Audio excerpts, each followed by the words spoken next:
Hi friends, இன்றைக்கி நம்ம பார்க்க போகிறது என்னென்னா ஜீரா ரைஸை யூஸ் பண்ணி ஒரு கண்ட்ரி சிக்கன் பிரியாணி பண்ண போகிறோம். ஃபஸ்ட்டு கண்ட்ரி சிக்கனை பாயில் பண்ணிக்கிறோம் குக்கரில். அதில் கொஞ்சம் ஜிஞ்சர் பேஸ்ட்டு, சால்ட்டு, டர்மரிக் பவுடரும் போட்டிருக்கேன். இப்போ வெஜிடபிள்ஸ்லாம் கட் பண்ணியாச்சு.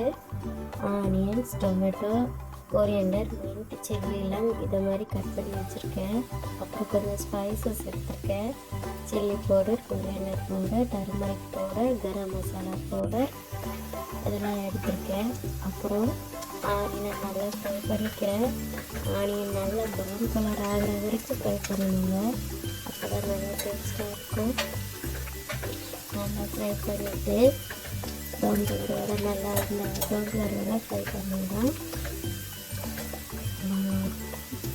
அதுக்கப்புறம் கொஞ்சம் சில்லி போட்டுக்கிறேன். உங்களுக்கு ரொம்ப ஸ்பைஸியாக வேண்டாம் அப்படின்னா சில்லி கொஞ்சம் குறைச்சிக்கோங்க. ஒன்று போட்டால் போதும், நல்லா போட வேண்டாம். அதுக்கப்புறம் நல்லா ஃப்ரை பண்ணிவிட்டு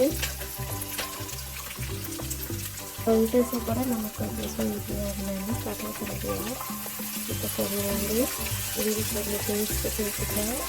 அதுக்கப்புறம் ஒரு இஞ்சி கொஞ்சம் பேஸ்ட்டோட நல்லா பச்சை போகிற வரைக்கும் நல்லா ஃப்ரை பண்ணிக்கலாம். கொஞ்சம் 1 மினிட் ஃப்ரை பண்ணி போதும். அதுக்கப்புறம் கொஞ்சமாக லைட்டாக அரிப்பிருக்கு. அதுதான் இஞ்சி பூண்டு பேஸ்ட்டு ஃப்ரை ஆகிட்டு நமக்கு தெரியும்.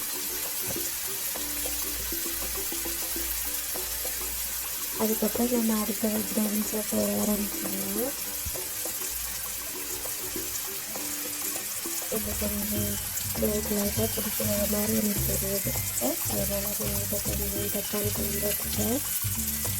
ஒரு பெரிய வெங்காயமும் 2 தக்காளியும் எடுத்துருக்கேன். இன்னும் 1 கிலோ சிக்கன் யூஸ் பண்ணியிருக்கேன். 3/4 கிலோ ரைஸ் எடுத்துருக்கேன். கொஞ்சம் சிக்கன் நிறைய சிக்கன் எடுத்த மாதிரி தெரிஞ்சதான் பிரியாணி சாப்பிட நல்லாயிருக்கும். கொஞ்சம் சாட நிறைய மாதிரி இருக்கிற மாதிரி இருக்கும். அதனால நான் 3/4 கிலோ ரைஸும் 1 கிலோ சிக்கனும் வச்சுருக்கேன். இப்போ தக்காளியை நல்லா ஃப்ரை பண்ணிக்கலாம்.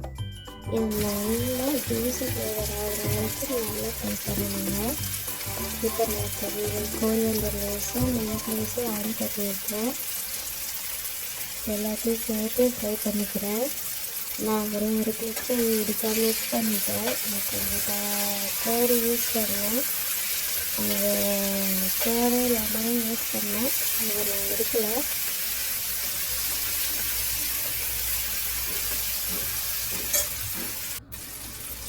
இது பண்ணி கொஞ்சமாக டொமேட்டோ ஃப்ரை ஆகி நல்லா ஜூஸி ஃப்ளேவர் ஆகிறதுக்கு டேன் ஆகிட்டு இப்போ கொஞ்சம் இதில் கொஞ்சம் உப்பு சேர்த்துக்கிறேன். குக்கர்லேயே ஆல்ரெடி கொஞ்சம் உப்பு போட்டுக்கிறேன். அதனால் இதில் கொஞ்சமாக உப்பு சேர்த்துக்கிறேன். நம்ம பெரிய கண்ட்ரி சிக்கனை கொஞ்சமாக பாயில் பண்ணி வச்சுக்கிறதாங்க இதில் போட்டோம்னா கொஞ்சம் நல்லா பாயில் ஆகி வரும். பாய்லர் சிக்கனை டைரெக்டாக போட்டுடலாம். அந்த கண்ட்ரி சிக்கனுக்கு கொஞ்சம் பாயில் பண்ணிட்டு தான் போடணும். இப்போ நான் எடுத்து வச்சுருக்க ஸ்பைசஸ் எல்லாம் ஆட் பண்ணிட்டேன். எல்லாம் நல்லா மிக்ஸ் ஆகணும். இப்போ பட்டாணி கொஞ்சம் தண்ணி கூட சேர்த்துக்கலாம். அப்போ தான் அது நல்லா மசிஞ்சு வரும். நல்லா பேனுக்கு தகுந்தாப்ப நல்ல பேனில் நல்லா எல்லா பக்கமும் தீப்பட்ட மாதிரி கொஞ்சம் பெரிய ஸ்டவ்வாக யூஸ் பண்ணிக்கோங்க. சின்ன ஸ்டவ் யூஸ் பண்ணால் அது கொஞ்சம் இதாக இருக்கும். பேன் எவ்வளோ பெருசு இருக்கோ அந்த அளவுக்கு ஸ்டவ் இருக்கணும். இப்போ நான் ஹாஃப் பாயில் பண்ண சிக்கனையும் ஆட் பண்ணிக்கிறேன். சிக்கனை போட்டு ஒரு 2 or 3 மினிட்ஸ் ஃப்ரை பண்ணணும்.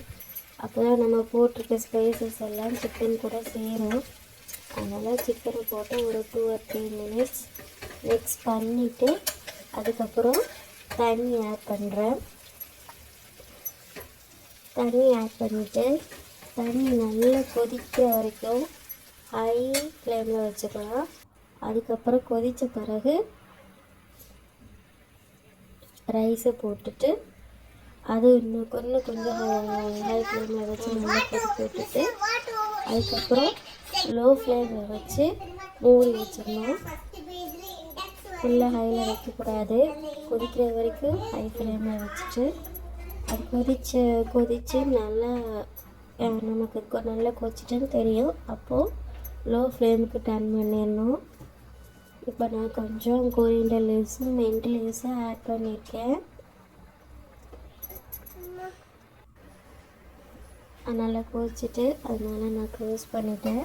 லோ ஃப்ளேமில் வச்சு 20 மினிட்ஸ் வச்சா நம்மளோட பிரியாணி நல்லா ரெடி ஆகிடுச்சு. ஜீரா ரைஸ் யூஸ் பண்ணி நீங்களும் இதே மாதிரி ட்ரை பண்ணுங்கள், நல்லா வரும். தேங்க்யூ.